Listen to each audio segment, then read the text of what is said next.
begin with the Activities Committee meeting tonight. Welcome back to school for anyone who had their first day today. Before we begin our meeting, I would like to read the statement about public comment.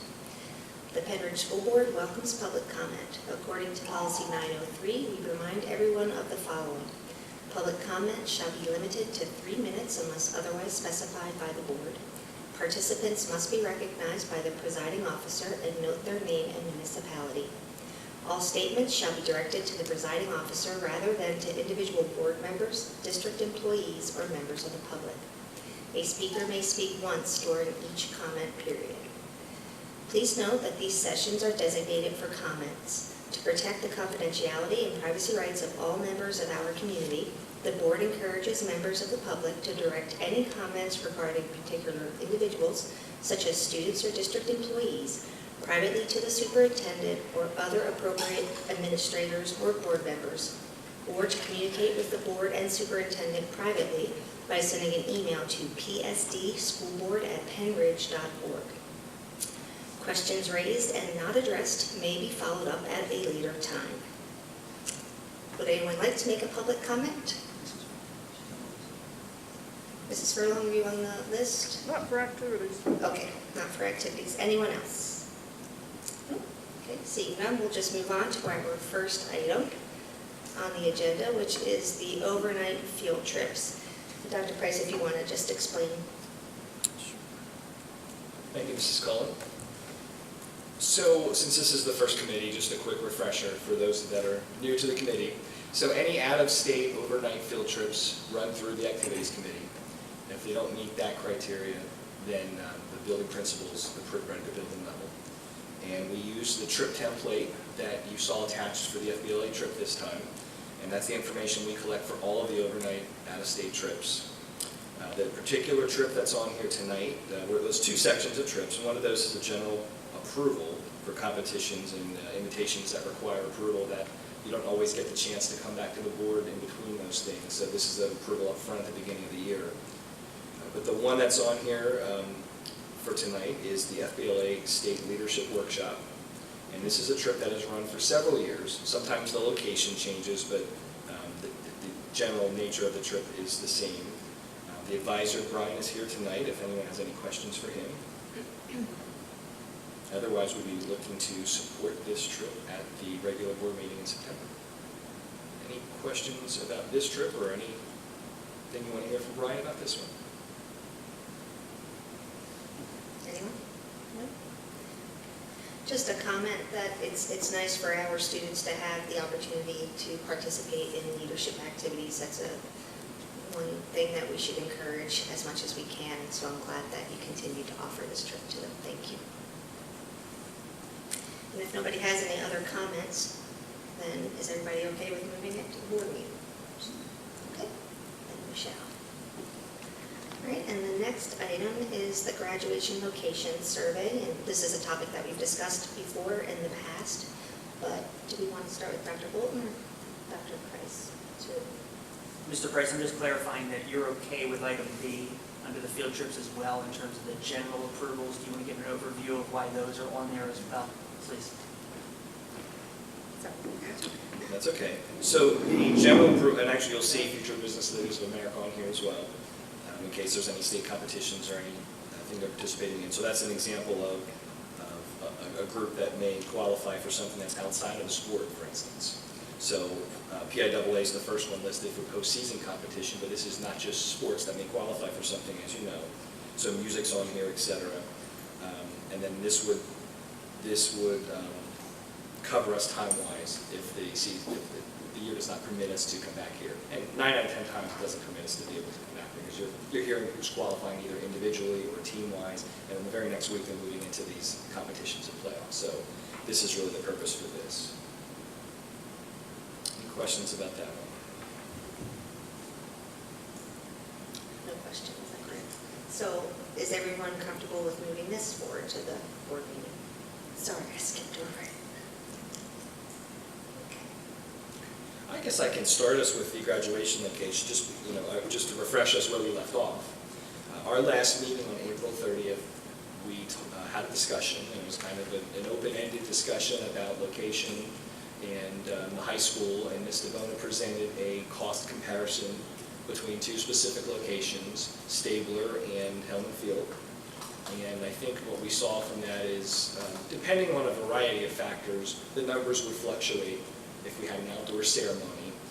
But the costs are not that significantly different that it's something I think that would be the deciding factor in making the decision if we're going to have it on campus or off campus.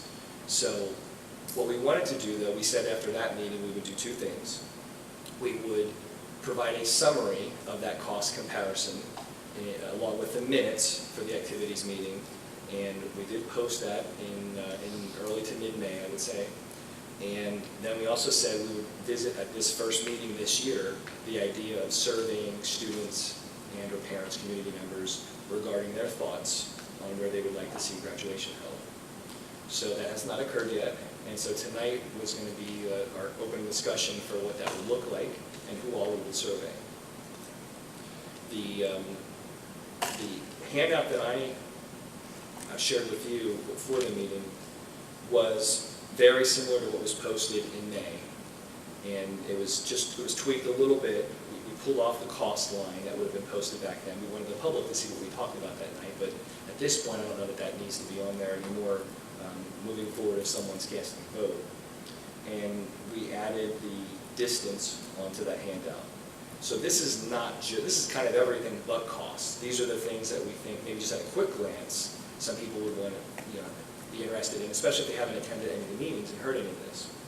So the thought was to start by surveying students, perhaps as early as next week if we're ready to do that, and that we would provide this summary with a link at the bottom, whatever this final document looks like after tonight, and we would put this on their Canvas account, because all students are going to see the Canvas page when they go in, and that they would do the survey through Canvas. And we would collect information for grades 10, 11, and 12. Thinking probably freshmen are thinking graduation. Hopefully not thinking graduation the first couple of weeks of school, but you never know. I don't know that 10th grade is either, but they're going to have a vested interest soon enough. So we thought, let's collect information on 10th, 11th, and 12th grade. And we can ask what grade students are in this survey. So that could be the opening question. We could ask if they've ever seen a graduation or heard about a graduation at Stabler, kind of some general question like that.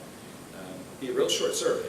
And then if they were able to have their choice, which location would it be at? And then finally, any additional information they want to add. So I see it as a real short, maybe a 4-question survey.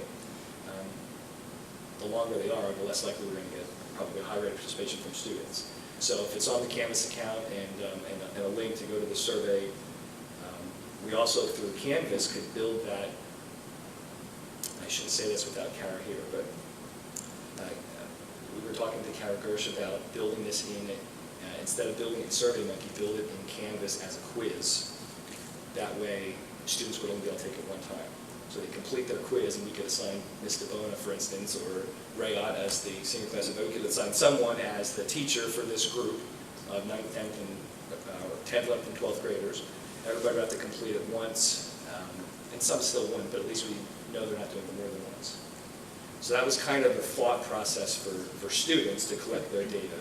And then the community parents obviously would be a separate survey that would be built through SurveyMonkey. And Dr. Bolton is working on some questions that he wants to add to that. So that survey is not just about graduation, but there'd be other pieces to that one. Dr. Bolton, do you want to talk about the community piece of that? I think, thank you, Dr. Price. I think one of the things that really has brought this back up in terms of conversation is the need to just get feedback from everybody who's impacted by this decision, either now or has experienced it in the past, or will be experiencing it in the future. And so whether you're talking about students or parents or even some community members who may have a say, to be able to develop a survey for all of those groups that allow us to gather information. I think part of the purpose of the conversation tonight is to make sure we know what that conversation looks like, because there's obviously pros and cons depending on what question you ask, for instance. And so if you think about Hellman versus Stabler, one of the things that people immediately talk about is the weather. What do you do if? right? What do you do if it's really hot? What do you do if it's stormy and storms are coming? And what do you do with a rain date? Or do you hold it, like do you have a rain date, or do you hold it inside? What does that look like in terms of venues and those types of things? And so I think we do need to have some conversation at the board level just in terms of some of those general pieces, so that when we present it to the students, or present it to the parents, we can do that with correct information and answer as many of those questions as possible. My guess is we won't answer every question people have, and so there'll have to be a space on the survey for those types of things. But to be able to gather the feedback for all of those groups and be able to do that through a survey form, whether it's SurveyMonkey or Canvas, we can obviously work out the logistics of those types of things. I think will be important for us. And so I did want to just, and I know some of this is doing a conversation that many of you had in the spring, but I obviously was not there. Some of our new board members were not there. There may be different community members that were involved in that conversation. So I wanted to be able to open that up a little bit, just to hear from you and also make sure that it is okay with you that we go ahead and we survey the community and the kids and the parents to make sure that we get some real data to be able to come back and say, here's what we're hearing from the people who are going to be impacted from this movement forward.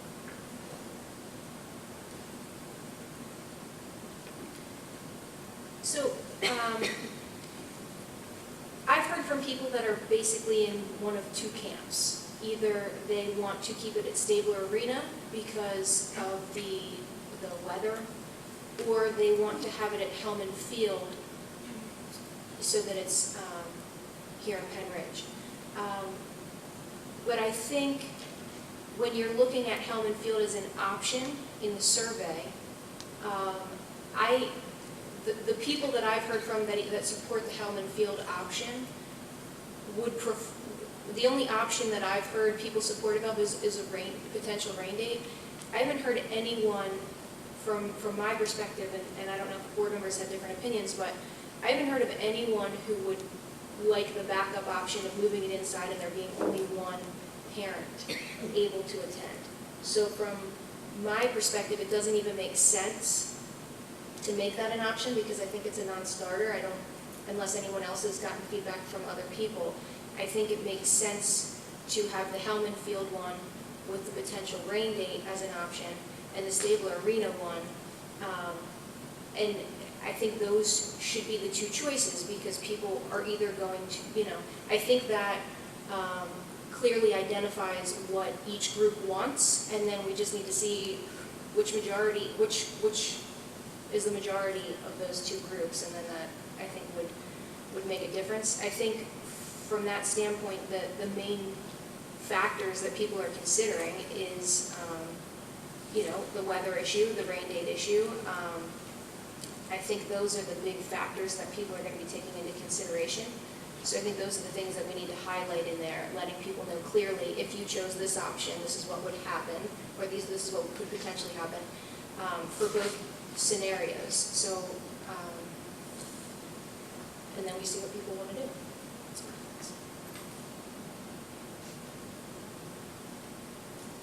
Anyone else want to make comments? Have thoughts to share? I just had let's see, Lisa, are you?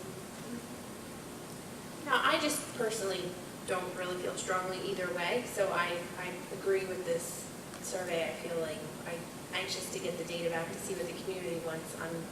My first is going into kindergarten, or started kindergarten today, so I'm a ways off from graduation, so I really want to see what the community comes back with on this.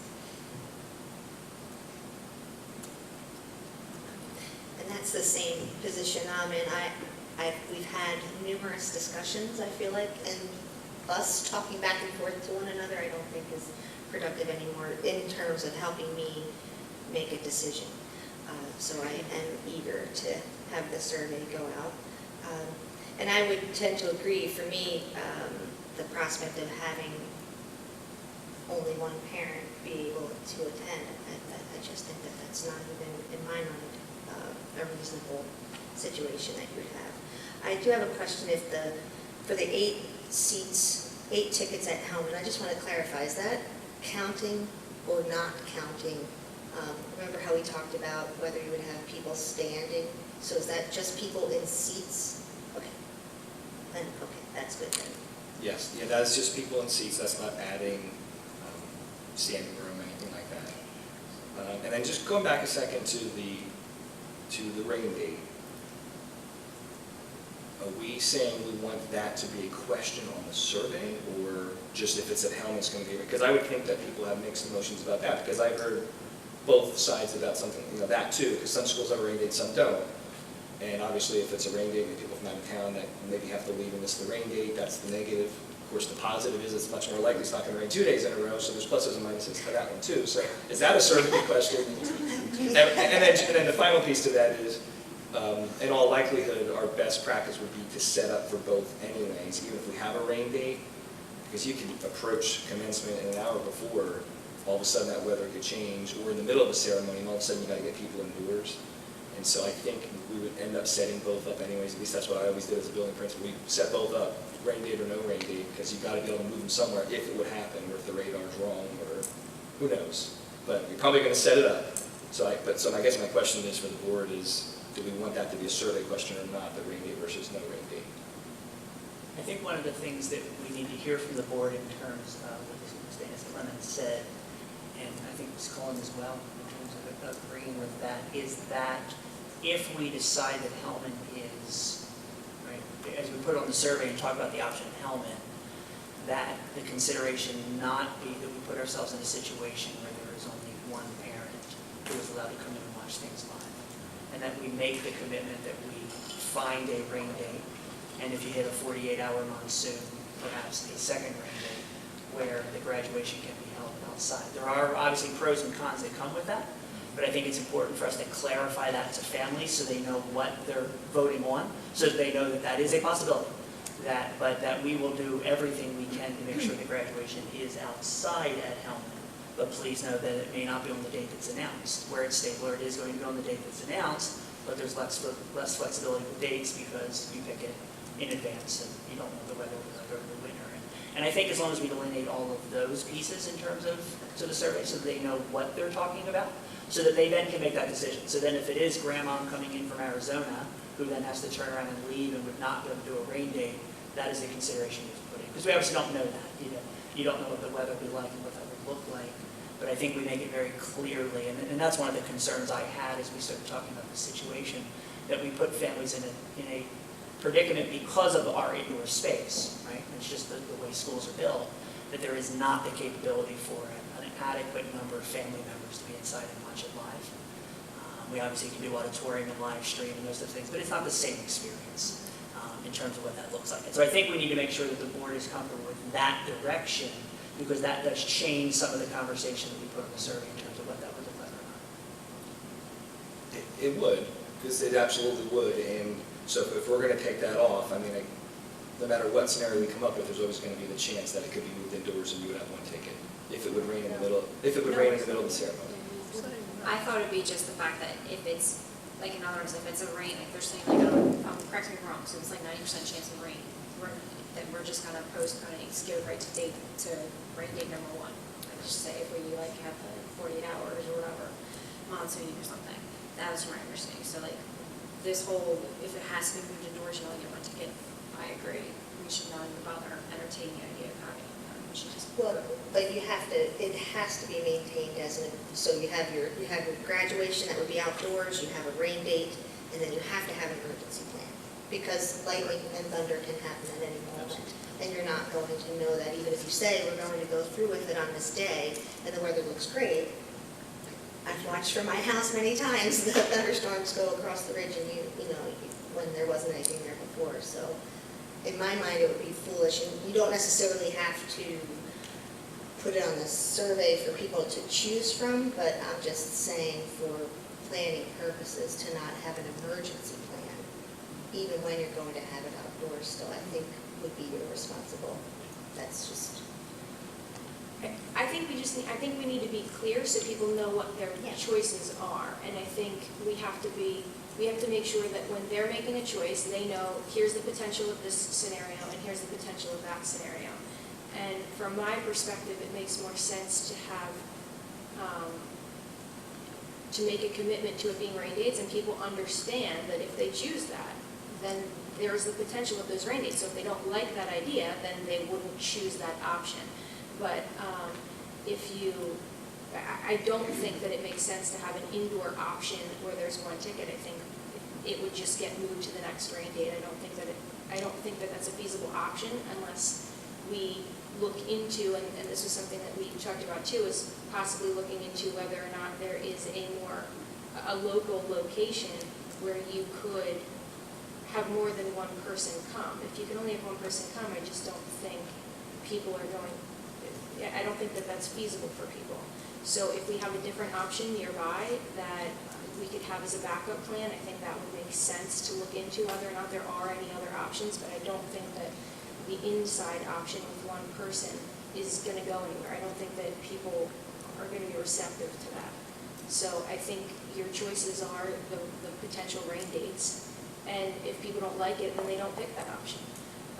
But I don't think that the other option makes sense. I haven't heard anyone say that they liked that option. So I just don't think it makes sense to include that. And then the other thing that we had talked about is if people chose the Hellman Field option, having some place where people could also go indoors if they wanted to. So if there was someone who didn't want to be outside and wanted to go inside, that they would have the option of going inside. That would be available to people who, don't want to go up there because of whatever reasons, heat, health, whatever. But I also think it makes sense for the Hellman Field option, the original date to be on a Saturday morning. In June, you have less heat issues and less rain issues on a Saturday morning than any other day. And then, so I think it would make the most sense to do that. So I think, again, that would be something that I would want to point out to people, that would probably potentially be the first choice. But again, that way we're being clear to everyone. This is what would happen if you picked that option. And if they don't want to pick that option, then they pick the other option. It's completely up to them. I just want people to be clear on what they're choosing. So I want to summarize to make sure that we're all talking about that we know what we're saying. In my mind, follow along with me here. No one wants to say we're going to have it at Hellman, and if it rains, we're going to be indoors for sure. But there is potential. Even if you say we're going to have it outdoors and you have a rain date already established, there is still the potential for an emergency situation where you would then have to come indoors, and it wouldn't be anybody's choice. So should people be aware of that potential exists, as rare as it might be. I haven't been to an outdoor graduation in a long time. Mine was outdoors in 1990, and it rained, and we had it anyway in the rain. But is it fair to let people know that that is the emergency plan in the rare occurrence that we might have to evacuate the stadium? This is what that would look like. But it's not what we would choose as a normal plan B for rain, because we would have a rain date. Does that make sense? Like, I just want people to be aware that that potential exists, because you would have very upset people. Maybe before they click on this, after they take the quiz on Canvas, there could be like a prelude of information explaining everything. That might be helpful, and then they can click which options they like, instead of trying to explain each question. Just my opinion. I guess I'm just saying I don't think I would even want that to be an emergency option. I think you would move it if there's that potential. I mean, I haven't seen situations where it's that long. You know what I mean? I think if you are going by your rain date and you're looking at the weather and you have that time frame, because we have the potential. I mean, the other thing is having potential of what time it would start. But again, that would be something that would be put in the survey. I don't think that the other option is reasonable. I think we're just trying to put all the info. I think the tickets per graduate, where it says 10 for Stapler or 8 for Hellman, and I saw Katie do this, you need to cross off the or one if moved indoors and put in parentheses with rain dates in place. And then there needs to be an asterisk underneath of that that says, in an emergency situation of thunder and lightning that occurs in the middle of graduation, we would have to evacuate the stadium. This would be the emergency plan, and we would have one ticket. So I think that's 3 clear options.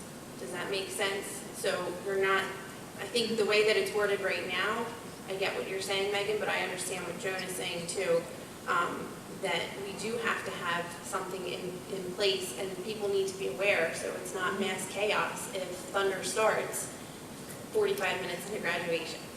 So I think the way that it'll be worded will be crystal clear as to 8 for Hellman, along with rain dates in place. And if there's an emergency situation, because people are going to ask that question, what happens if it starts raining in the middle of graduation? We want to make sure that we have our ducks in a row and everybody understands that we know what we're doing in that situation. Is that clear? I just wanted to, can you hear me? Okay. No? No. Yes, okay, I've got it. She can do it. So I just wanted to be sure that we were able to review the survey questions once the survey was built, because the one thing that does concern me is a risk of slight coercion to picking the right choice. So if you only looked at the question 10 versus 8 with this one-person disclaimer, that just, anybody would go, well, I don't want to uninvite 7 people, so I'm going to pick 10, right? So you don't want to build your survey questions that would lead somebody to choose the better choice, even if that's not the better choice. If it is, it doesn't matter. So I don't have any opinion either way on that, but if it were me taking a survey that was general and it was 10 versus 8 and then there's a disclaimer behind it, I would choose, 10. You see what I'm saying? So your survey questions have to really be carefully worded. When you build the survey, will we be able to review it for clarity and before it goes out? And then also, my other question was, you had said not using SurveyMonkey because you can't limit people from taking the survey more than once. Actually, I use SurveyMonkey, and you can limit people from accessing the survey more than one time. So my only concern about putting the survey on the students, where students have access and where parents have access, doesn't necessarily mean that people in the community, and if we want to know the feedback from anybody that it impacts, we would want to know, their feedback too, and they don't have access to where the students, do you see what I'm saying? So I would think that something more universal like SurveyMonkey might be a better tool, but that's, something to talk about. So thank you for the input there. Canvas would only be used for students, not for community or not for parents. It was just only because students see their Canvas account every day, just about, so they're more likely to take it. It was just a way to hopefully get more respondents. And then a bit positive to that was going to be, okay, then you just do it just one time. And sorry, I agree. SurveyMonkey. Now, our subscription we have to SurveyMonkey, I don't think does allow us to do that because they still could respond from multiple emails in that scenario. But regardless, it was just students that would do it in Canvas. And again, these are just some preliminary thoughts of a possible way to get more students to participate in it. So, and just going back to now so we can certainly delete the or one if moved indoors. We can delete that out of there. And if we want to still, I know a few mentioned about making it known if there was an emergency, we could just make it a small footnote at the bottom of this instead of up there in the table itself. Just pull it out and make it as we started saying, an emergency situation where weather causes graduation to be moved indoors, etc. We could just make it as a footnote if we want to do that.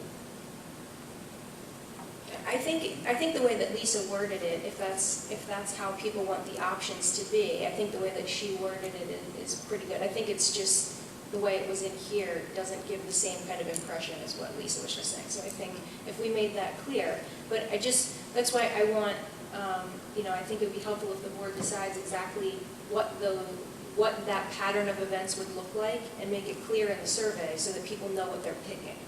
And so we just want them to know exactly what the scenarios are and what would happen, so.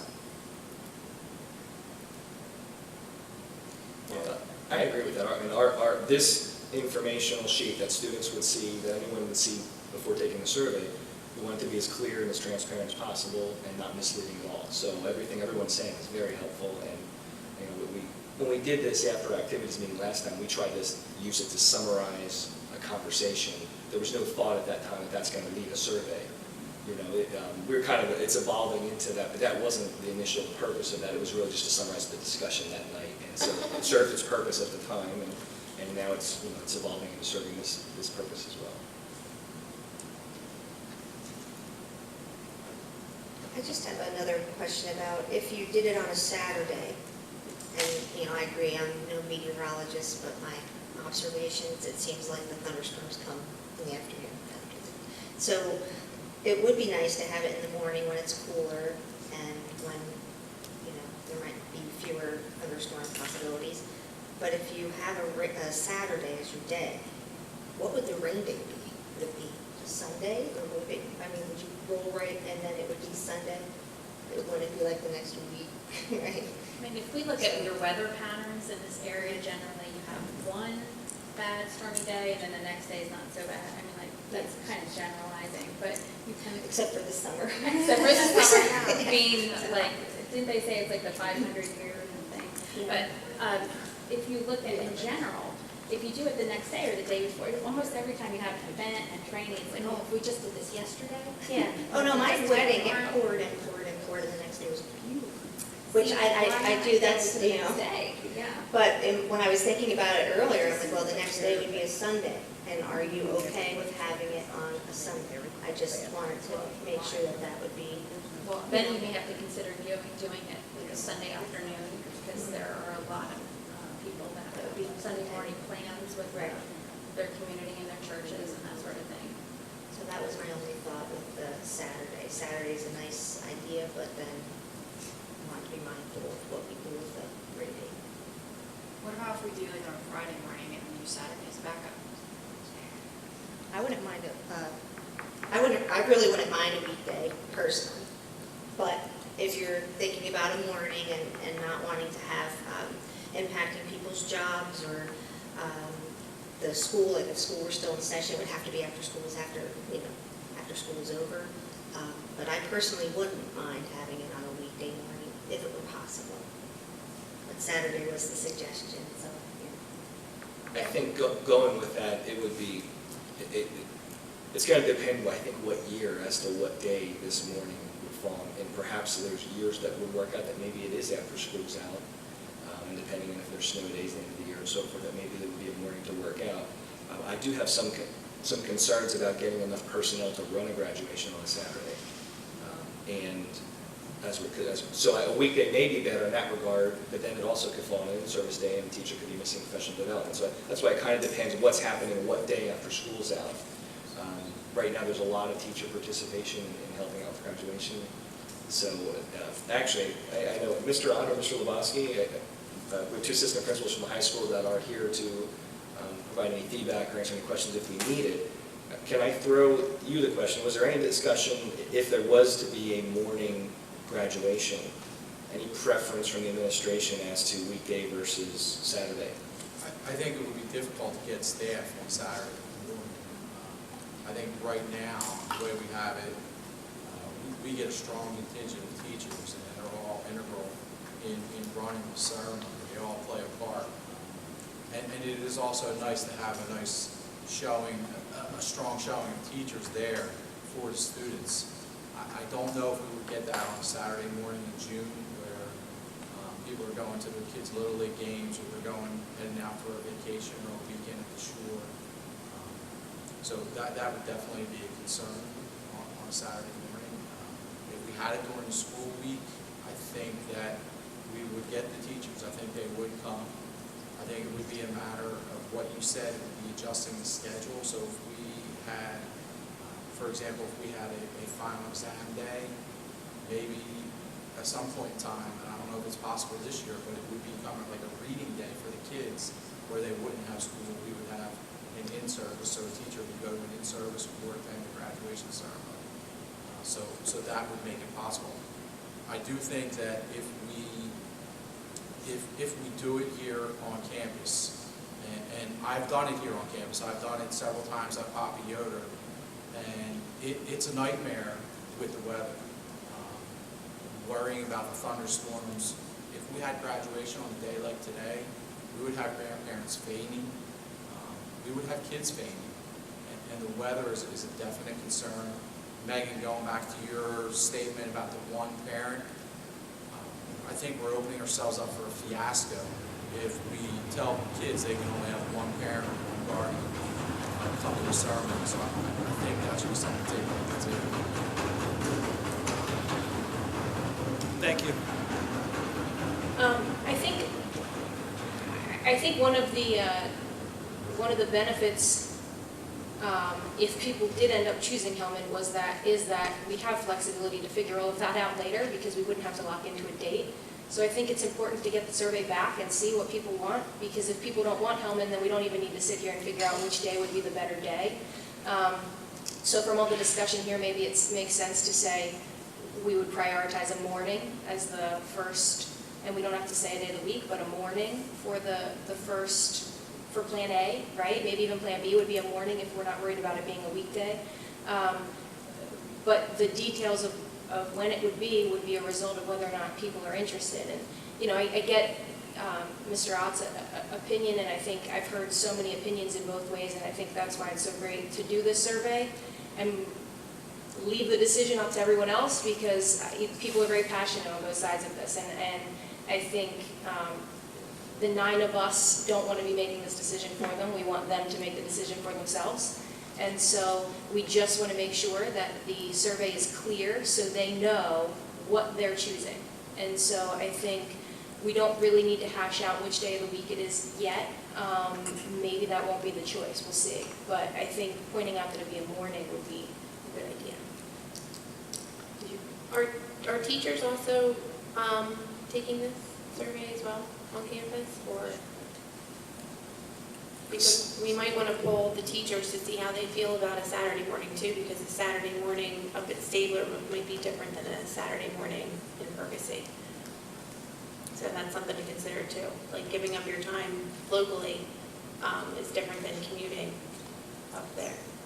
So The that's other something thing, to think about. that's a good point, and the other thing that I think we could potentially do is if people decided on the Hellman option, maybe the seniors and the seniors' parents every year, maybe they do a survey every year and they decide, do I want it on a Saturday morning or do I want it on a weekday? Maybe they vote every year which day they have it. That's one of the benefits, is that it would be the flexibility and they can decide when it is. So that's something to consider too, is having that kind of decision-making flexibility the seniors each year. Megan, do you mind if I just share one thing? Do you want to come up to the, Okay. Mr. Otten? So I was just jotting down a couple things. Over the course of the years, you know, I've had some parents call me before the graduation ceremony and say, Ray, why are we going up to Stabler? And I said, trust me, just watch the ceremony. And afterwards, they've thanked us as an administrative staff for having it there. I understand the concern and the need to get input from the community. My one concern is that many of them have not attended a graduation ceremony either outside at Papa Yoder or at Hellman or at Stabler. Some of the things at Stabler I just want to share with you is that we have a beautiful board.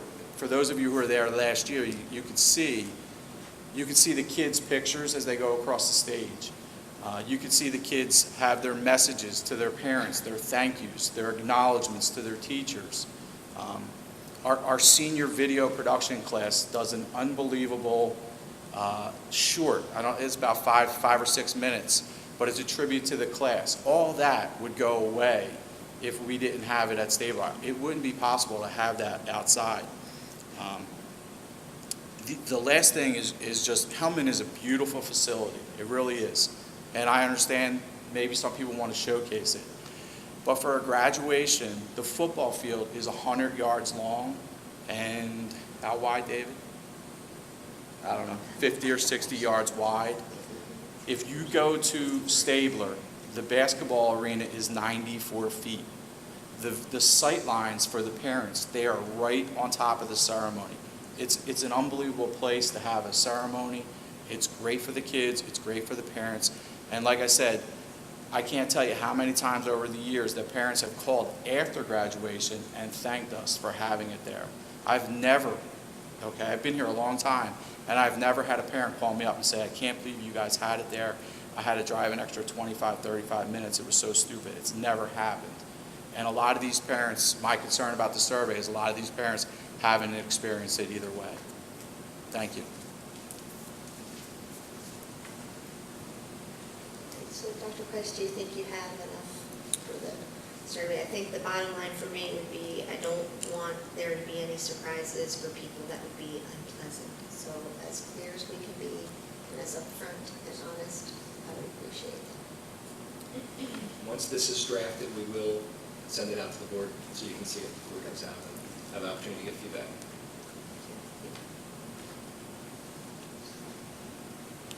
Okay. So our next item on the activities agenda is the calendar discussion for 1920 school year, and that's also Dr. Chris.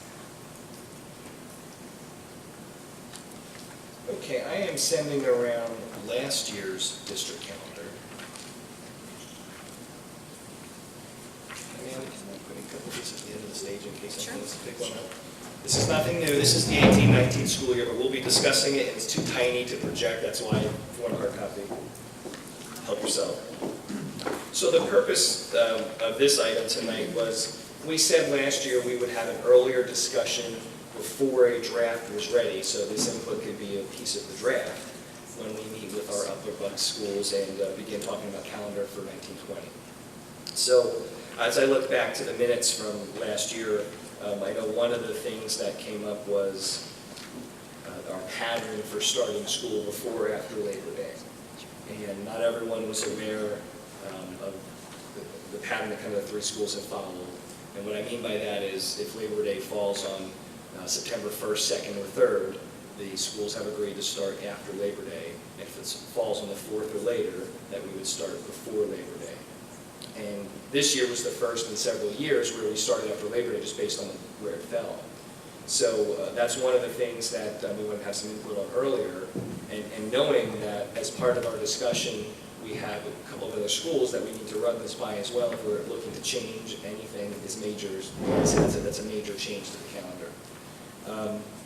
So that's one thing. And there were some other pieces to calendar that were questioned in the past. And every year, we try to weigh pluses and minuses because we don't want the year to go too late. We don't want to start too late.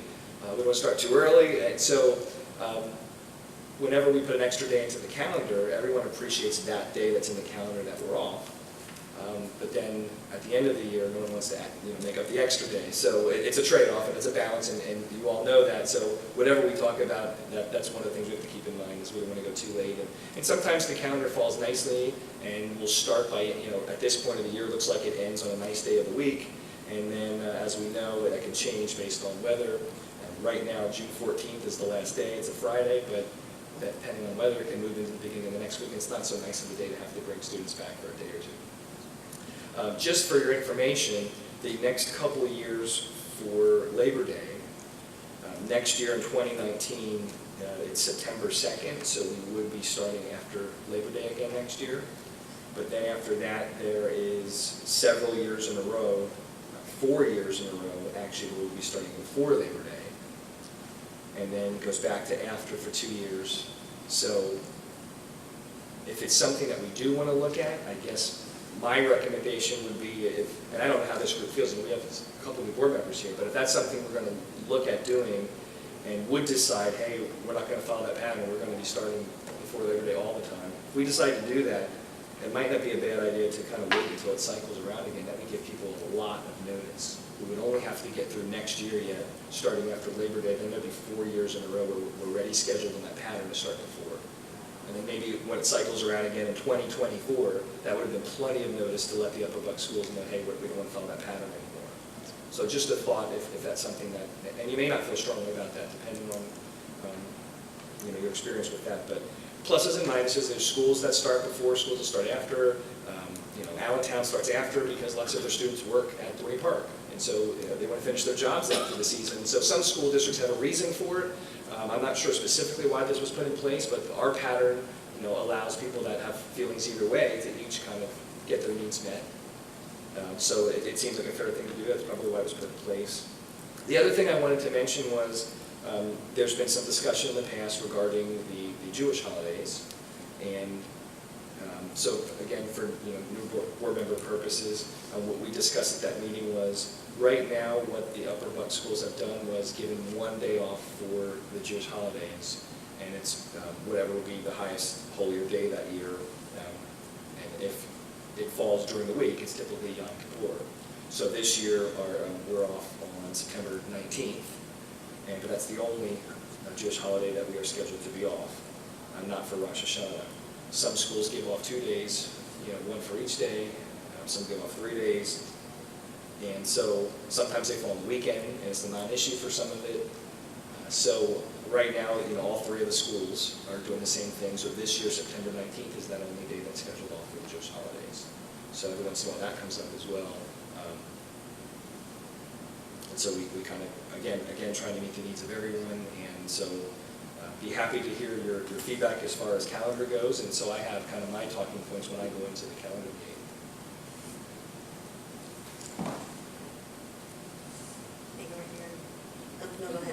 No, go ahead. I was I guess my preference, just hearing feedback from people in the community, I think it would, if possible, I think having off a Rosh Hashanah would be a good thing to do, because I think it's, we have off for other holidays, and I think if we can make that swing, I think one of the discussions we had about this calendar was, could we have potentially had off that day instead of Columbus Day, because they were pretty close. And then Columbus Day isn't a day that's as important to people, right? I don't think that anyone, is sitting there thinking, they had some personal connection to Columbus Day as much as a holiday.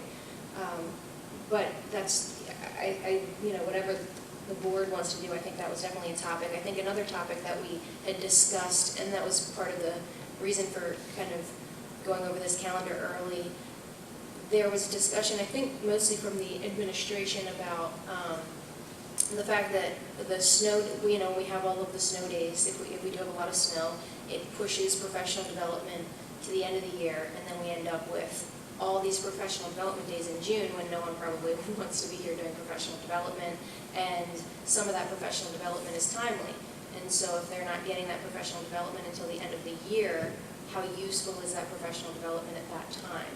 And so are there ways that we could address those concerns in this calendar so we don't end up in that situation? That would be another thing to maybe think about. I would agree with both of those. And the professional development point, I think, is important because, yes, some professional development is timely. And so you're meant to be, if you're doing professional development, and it's with regard to something that you're supposed to be doing during the school year, and then you don't get that professional development until June, when you've now lost all the time when you were supposed to be doing whatever that thing was. So I would like to see that addressed. And I was sitting here thinking, I don't know, I don't have a job outside the home, so I'm not sure what the trend is if people get Columbus Day off in our family. The person who does have a job outside the home does not get Columbus Day off. So, if we could make that change, I would be agreeable to looking into that as well. So the 8th of October this coming year is not off because it's Columbus Day. We haven't had off every Columbus Day. It's because we needed another in-service day, and in the fall was the goal.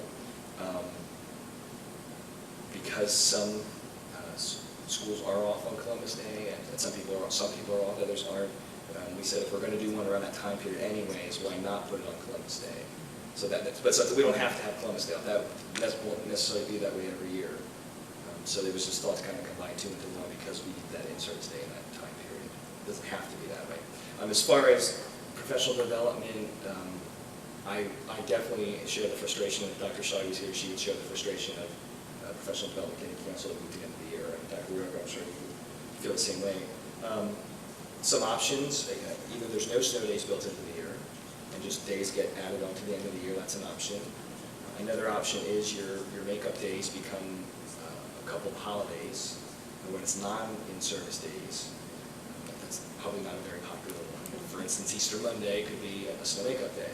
So it kind of depends what you want, because people will be upset at the time, but at the end of the year, when it's one less day you have to go, then some will be happy. So we kind of would have to decide what's the game plan. The easiest is just tack them all to the end of the year. So we've established that one is not going to be an issue, because day 181 does not have to be made up. We've agreed to that.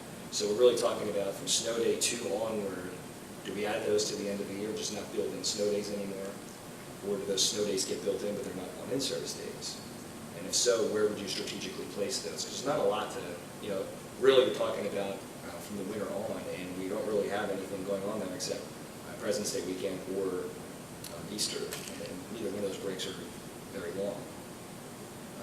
President's Day weekend, we just worked this year for the first time to try to make that Friday and Monday intact days, so they're not getting made up, and I think some people appreciate that, so I hate to go back to mess with those days.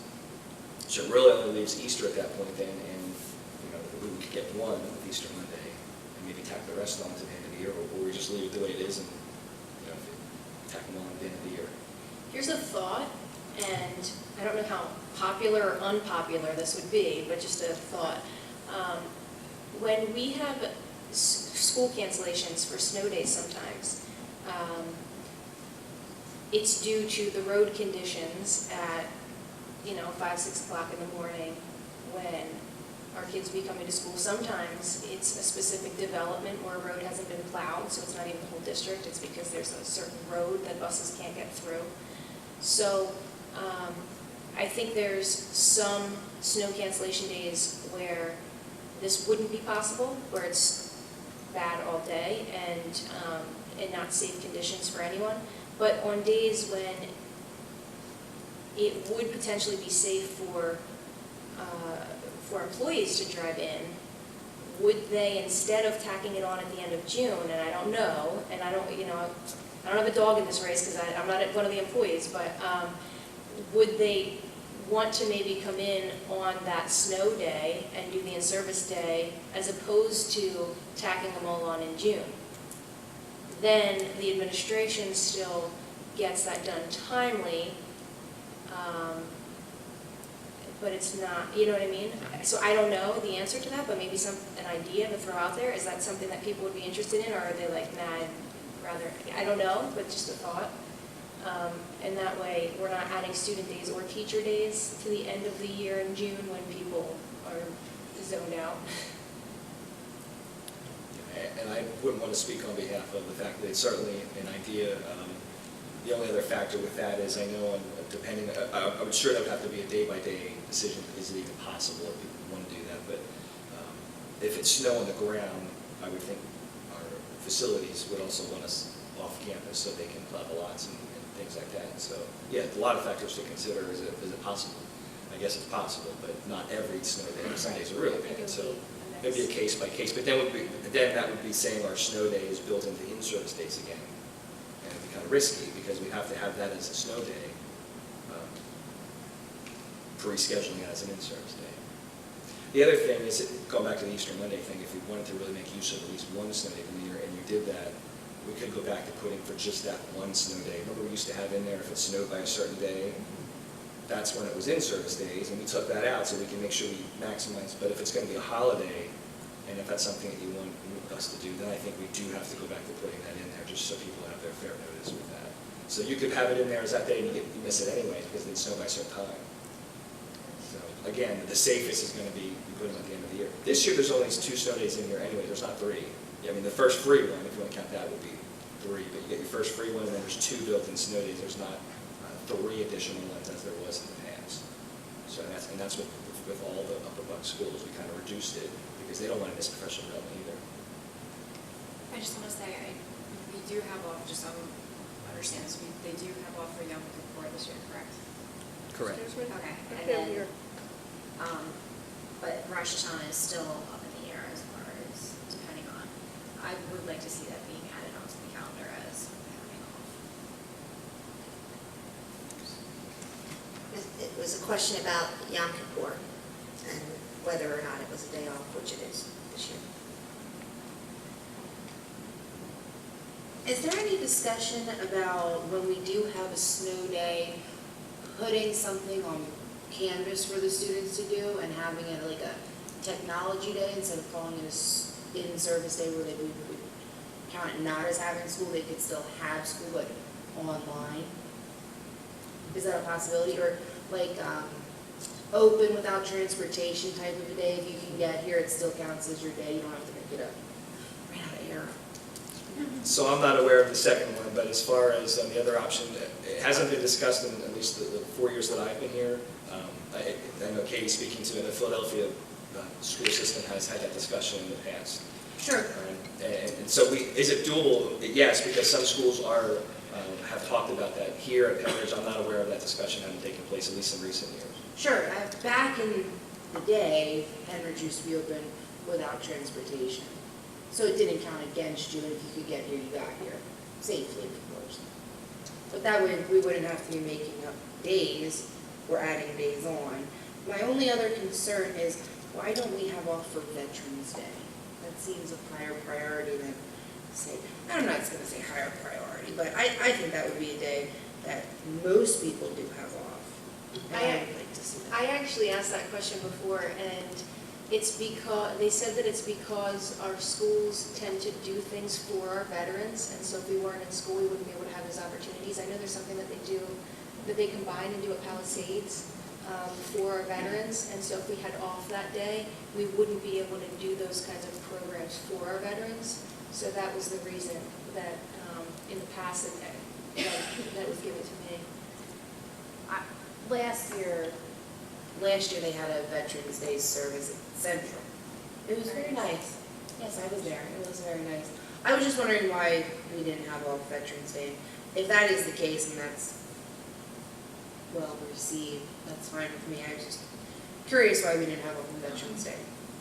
But I would be interested if it is a possibility to have that conversation about like a technology day where they just learn on their laptops or an open without transportation. If it's a possibility, if it's feasible.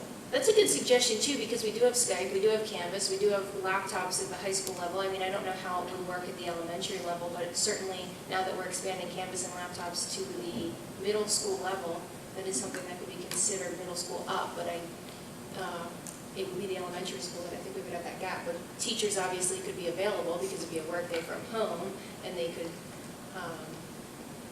communicate via the internet. And is that something that we add after so many snow days? Like, let's let them have fun in the snow the first 2 or 3 Thank snow you. days, and then I wanna maybe go if on it's the a crazy record. blizzard winter, Yeah. it's like day 10 or something. Then you could do a Then school you do day. the online school. Children out there, I want you to know Mrs. Cullen is not in favor of making you work on your snow days. But I do like that idea, that if you have because there are those years like 93 or whatever year that was with the big blizzard, okay, fine, but I'm a big believer in having, a fun snow day, so I would want to be careful about what we did there. Well, a couple things to your benefit then. First of all, it would be a contractual issue, so we need to obviously negotiate that with the teachers, as well as the state has a pretty hefty approval process for getting that kind of curriculum approved. So to put that together on the fly is something that would be almost impossible.